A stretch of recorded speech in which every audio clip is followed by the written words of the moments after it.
Hey there, it's Brittany, and today we're going to talk about why I self-terminated myself from the Disney College program. So I first want to tell you why Disney means so much to me. It's a little story about probably one of the hardest times of my life. I was 10 years old, and my grandfather and my uncle and a close family friend of ours had just passed away. And as a 10-year-old, you don't really know how to handle kind of grief and what dying is about yet. So I know for me it was just a super hard time. I was super close to my grandfather. We were cut from the same cloth. I felt like we had so much in common. He was honestly one of my favorite people ever.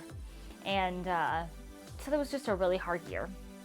So my dad thought in November at the end of the year, it was actually the weekend after Christmas, that we needed as a family some fun memories. So he decided to take us to Disneyland. And we had a blast. We met all the characters. We had turkey legs the first time, my sister and I. And I'll put some pictures in right now of that trip. And we were really young, so don't make fun of us, because yeah, we looked horrible. We were both super young. So my favorite memory from that trip is actually the one that kind of started my whole Disney process, the whole dream of wanting to work at Disney. And basically what started it was I was eating ice cream with my family on Main Street. And this cast member comes up to us, and he had regular clothes on, well, businessy regular clothes on, and he had a name tag. So we were kind of skeptical about who he was, but he had a name tag, so we knew he worked at Disney. But he basically introduced himself, and he basically ran all of the activities that were on Main Street. And he said that every Christmas time, and it was Christmas time because it was in November, so all the trees were up, it was beautiful at Disneyland, and the big giant tree, he said, every night at Disneyland, they do a tree lighting ceremony, and one child at Disney gets picked to light the tree with the mayor of Main Street and with Mickey Mouse himself. So he kind of started talking to us, and he pointed to me and asked me how old I was, and I said, oh, I'm 10 years old. And he said, it's kind of old for the people that we usually choose, but I think you would be amazing, and I think you'd have a blast doing this. And I was just so taken back. I had no idea what to say. I was like, of course I want to do this. That sounds amazing. So my parents clearly right after were kind of like, we don't really know if this is going to happen, so don't get your hopes up, but let's get you ready. So the guy told us to meet at a specific point on Main Street at a specific time. So he showed up with these two Royal Fairy Tale Hall guards, and they were in their like full Disney costumes, basically the people who help take care of the princesses and like the princess meet and greets. And they were so nice, so sweet. They were in character the whole time, calling me princess, just getting me ready to go up with the mayor. And my dad even tried to get them to break character, and they did it. And now I think back like, wow, Dad, way to be a good person and try to get them fired by making them break character. But I got called up on stage, and I lit the Christmas tree, and I'll insert some photos here. And it was so much fun. I sang "Wish You a Merry Christmas," and forgive the quality of these photos because it was like 2005 when these were taken, and photography was not good, or my parents were just really bad at it. But I sang "We Wish You a Merry Christmas," and I think I forgot half the lyrics to that, but I got to wave the magical candy cane and light the Christmas tree with the mayor of Main Street and Mickey Mouse. And I remember thinking, like, what? Out of all of the kids, and there's a ton of kids at Disneyland, this cast member wanted me to light the Christmas tree? What makes me so special? But what this cast member did not know was I was having one of the roughest years of my life as a kid.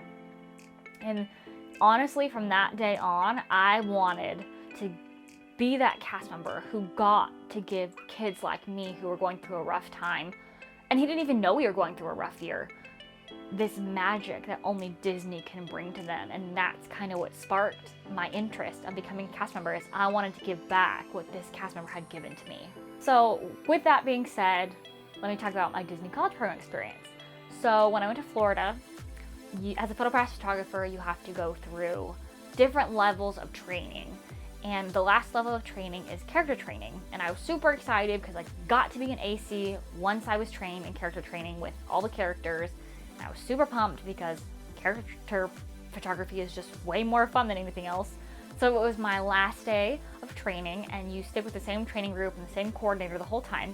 So we were at lunch halfway through the day, and they called our PhotoPass base, ended up calling us and asking my coordinator to send me back to base, which is basically where we got our cameras and our like little powwow place, and where all the big wigs of Epcot PhotoPass, their offices and everything's there. So I get back and I kind of ask my coordinator like, oh, well, what is this about? Like, I'm in character training. And she was like, well, put your camera away. And I knew immediately, I was like, you don't put your camera away on shift at all unless you're leaving or something's wrong with it. Like, that's the camera you have for your day. So I already knew something was up.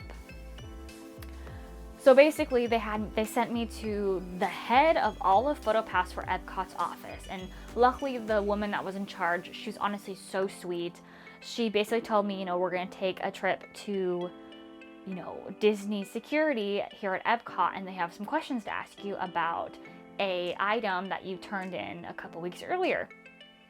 And basically someone had given me a wallet and I turned it in. And basically what happened was the person got the wallet back, but they found that money was missing from the wallet. So naturally they thought, a broke college kid, I stole it. I didn't steal it. I'm not that type of person.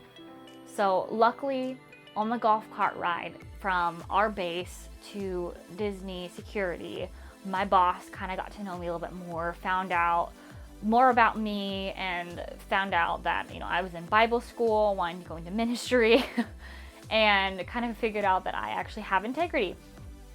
So I sat there in the security office in like basically an interrogation room for about 3 hours and didn't get paid for basically the whole day of work, and had the two people that came in, it was a man and a woman, and they were playing the good cop, bad cop thing, and the male was literally just so rude to me.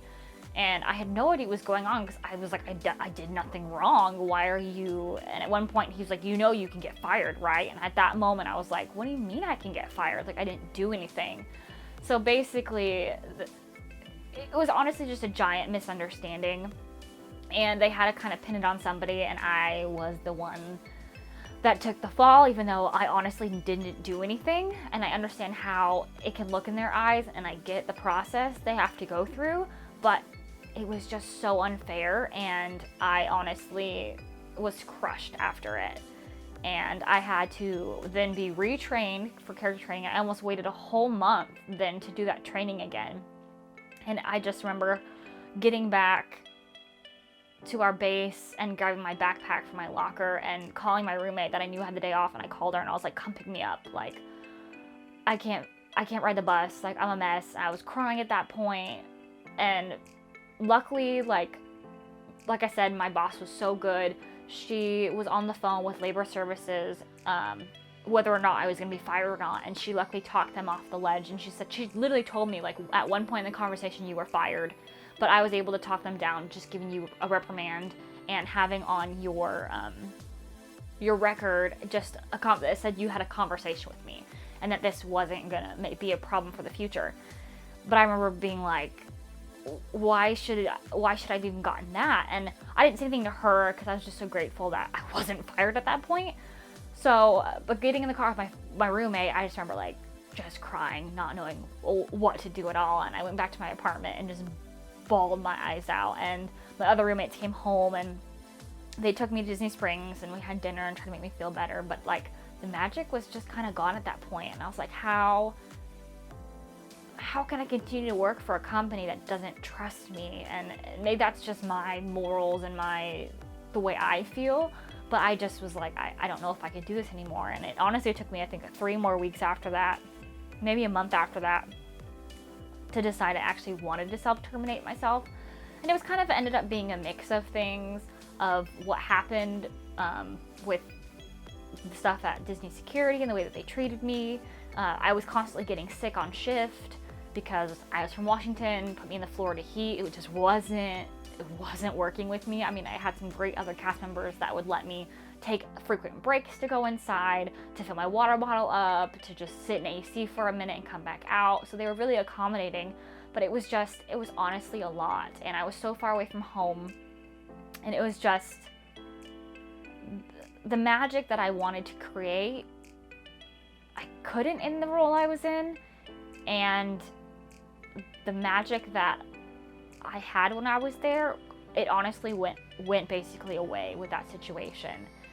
And I was so bummed. Like, Disney was something I wanted to do for 14 years of my life, and I thought I was going to be there for forever. And then just feeling so lost and so down at that point. And I remember I called a couple people. I called my pastor. I talked to her for a little bit and was trying to figure out what was the best option for me. I called my parents, and my dad was kind of mad because I understand why he was mad. He planned a trip with the whole family to come down to Florida and see me, like literally a month after I actually terminated myself.